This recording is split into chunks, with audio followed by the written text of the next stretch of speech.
Hello everybody, John here, and today onto the garage we take Steed for an MOT. Woo.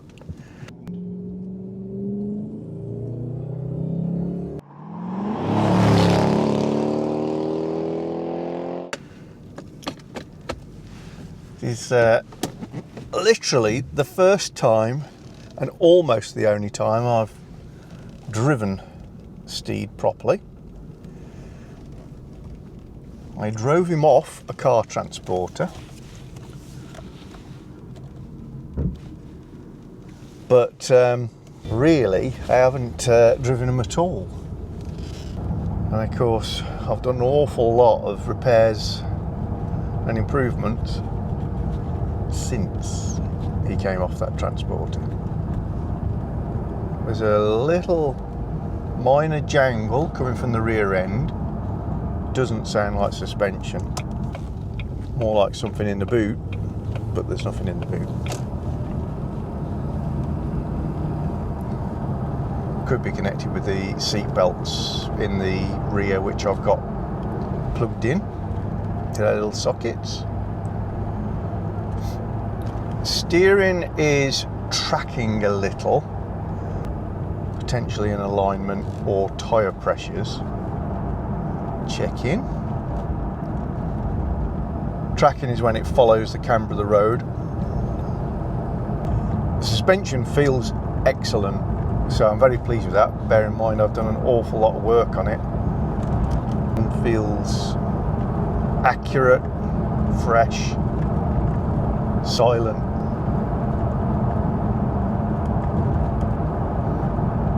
Yeah, really happy with that.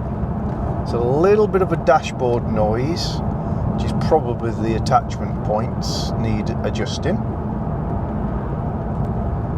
Even though I've got my temporary hood bow in place, this is still irritating me, but at least it's not dangerous. Headlining is touching my head.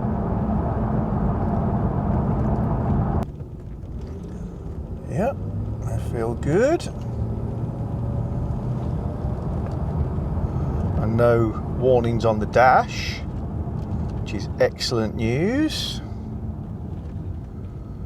because I had ABS and traction control yesterday, along with all the security module apart, as you know. As you know, if you've watched one of the previous videos, so I repaired the security module, so there was lots of opportunities for this to go quite wrong. Gearbox feels nice. Drop it out of sport.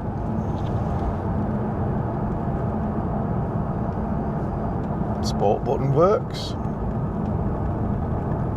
Just drop the window so I can listen for any bearings. Brake noise. Very pleased. Very pleased indeed. Yeah. So my first instinct is, if I check the tyre pressures on this a bit later on, and it might need tracking adjusting.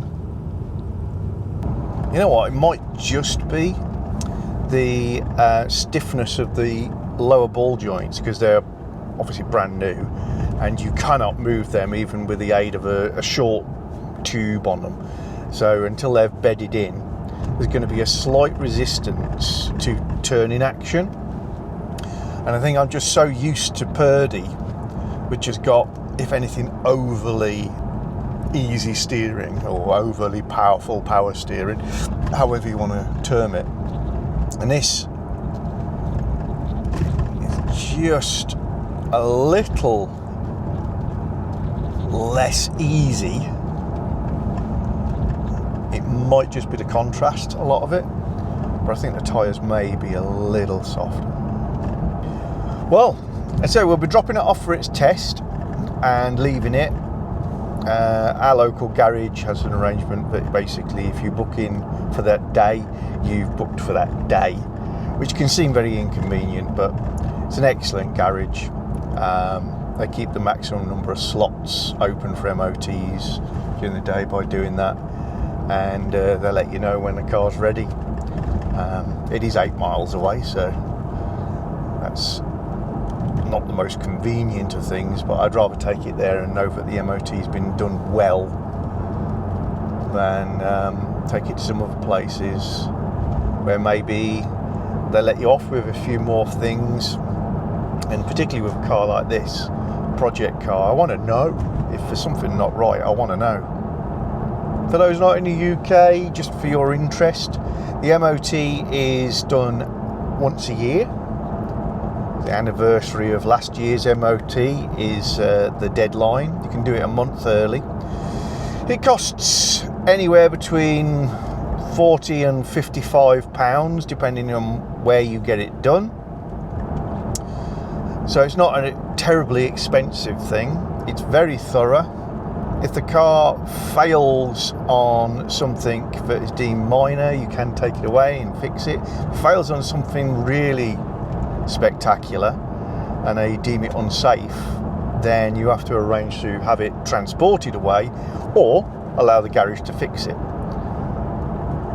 There is no obligation to get the garage, which is also a test centre in this case, to do the repair to prevent people from failing vehicles for the reason of repairing them.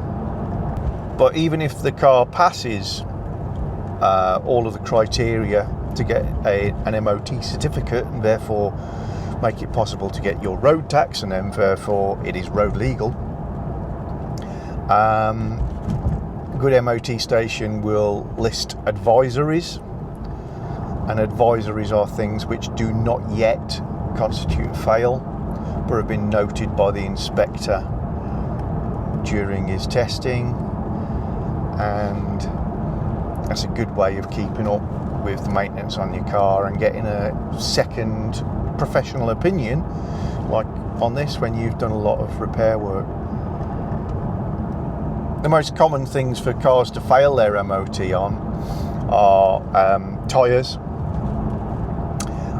track rod ends and ball joints, because potholed roads, brake condition and performance. Your handbrake has to work, so automatic older cars like this, where the handbrake really doesn't get used, or e-brake as you might say in America, the performance of that brake may not be up to par, and that is hard to test, so we'll find out. And the weird ones, cars very often fail on windscreen wipers and washer jets, inoperative or not good enough, and the horn doesn't work. That's a very British problem. We tend not to use our horns.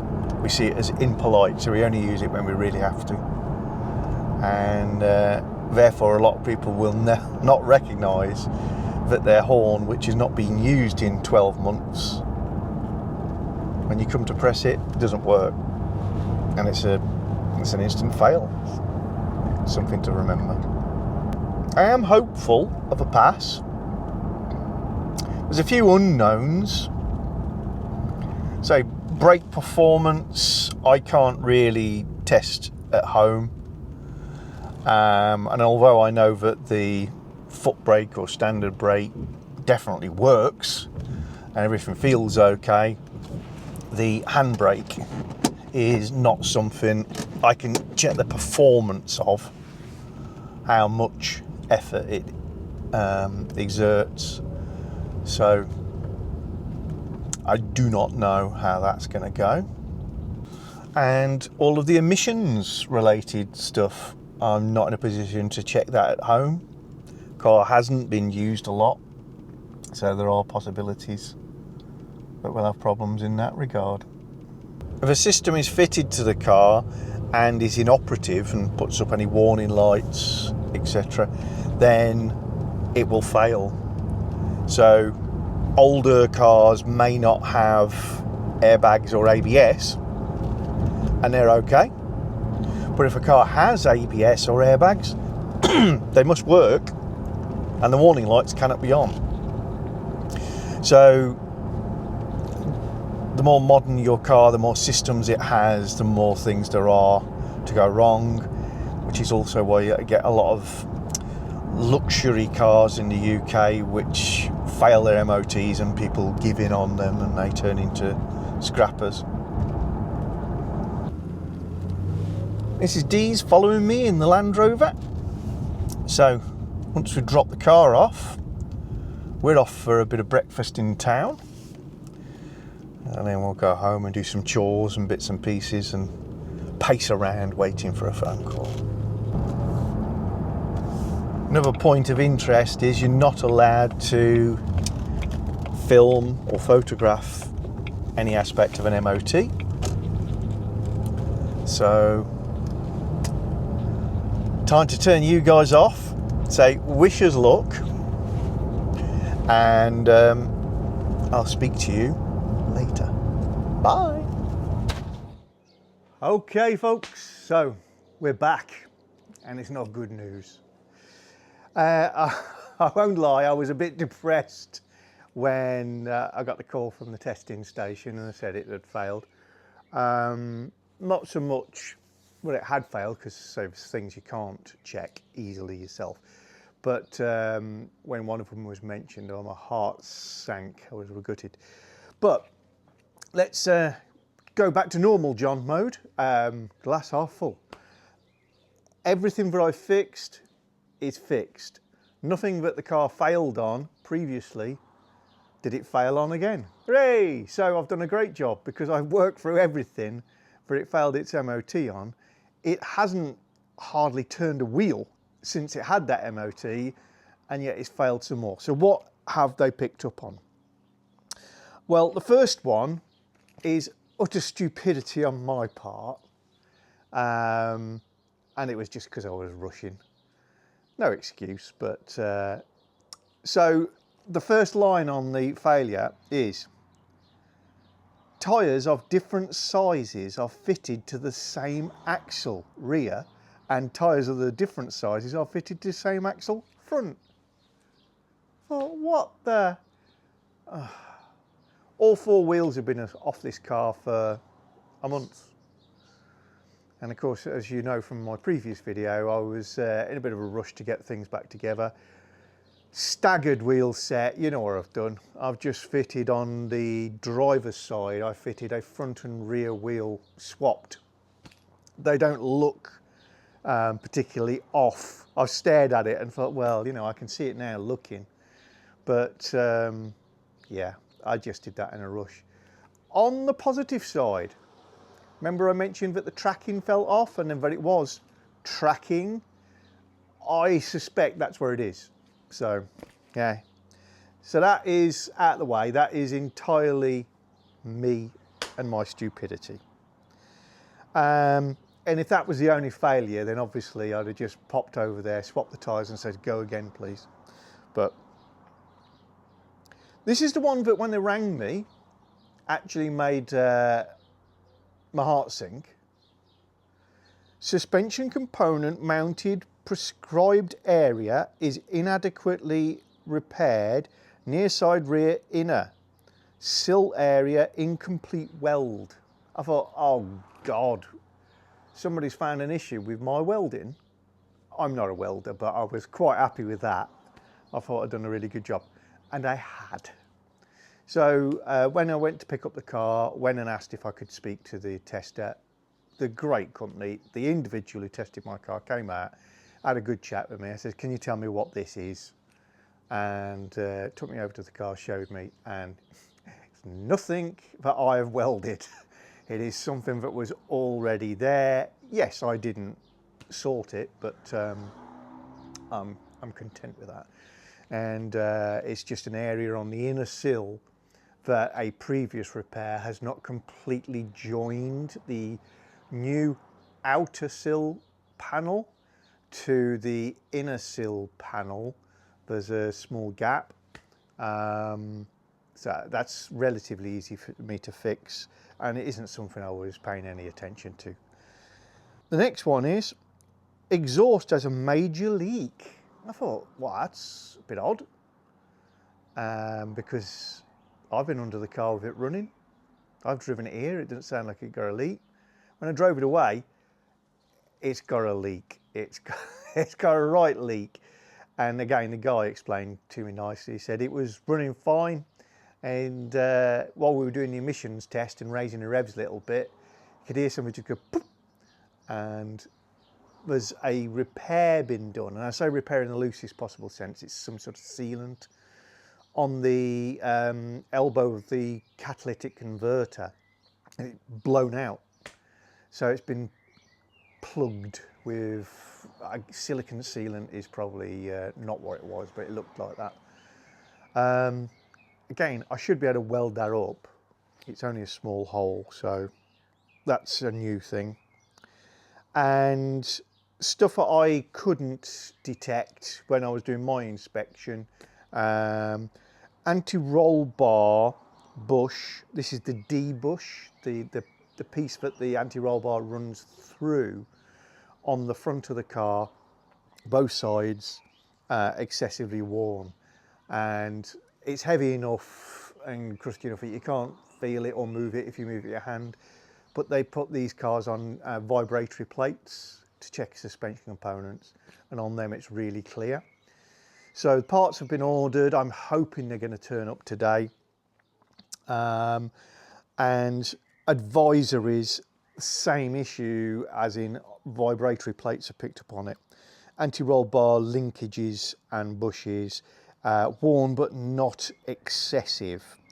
And on the front, that isn't something I could see. They look fine, but again, the vibratory plate shows it up as worn. The rear I had commented, and it's actually on my list to replace those, even though they're not bad. You can just replace the rubbers. So, other advisories that are on here: wheel bearing, very slight play near side front. Again, that's a chap about that. He says I've got to write it down because I can see it. That's a nothing. Coil springs corroded, all four corners. 26-year-old, they all are. Drive shafts worn but not excessive, both rears. And again, he explained, it's a Jag, it uses that link as its top of its suspension in effect. So there is slack in them as a rule anyway, and he thought that re-greasing them would actually take out the play that can be felt and seen with their test system if I want it to disappear as an advisory. So actually, other than those, the only thing referenced is windscreen damaged but not affecting driver's view, which is not a failure. We know about that. That's not a bad list to be working on. So as long as I can weld the hole in the catalytic converter, then the cost of these fixes won't be excessive. The time, we don't know. Theoretically, none of this is very difficult, but I've got to get a welder out. So I'm going to get under the car and crack on with making some of these fixes. But to make me feel better, I'm going to go over to the list and we're going to cross off a few things that are done on this car so that I can get my hit of drawing lines. Okay, so going down my list, what have we actually got that we can take off here? Here's a really good one. Remote, the key fob, and the central lock-in have failed. That is actually fixed. So the remote is working fully. The central lock-in is working fully. I've still got that hunting issue on unlock, but I'm going to make that a separate issue because essentially these have gone away. So that is done and done. Very happy with that. I am just going to put down on the bottom of the list, and I'm going to call it hunting or oscillating, hunting, central, locking, at, open. I know what that means. Third brake light loose. Well, I had to do that to get through the MOT, so that has been done. Headlining failed. I'm not going to cross off. As you know, I've put a hood bow in, but that's just a temporary thing. Fog lamps clouded over. Yep, both of those have been done. The plenum drains off. I've reattached them. And then we come to the big boys. 2 times front damper bushes. Absolute swines. Almost makes you want to buy new dampers. 2 times lower ball joint. Was a swine until we invented the technique and the tool. Now actually relatively easy. I did the second one in, I don't know, hour and a half. Possible cat re-repair.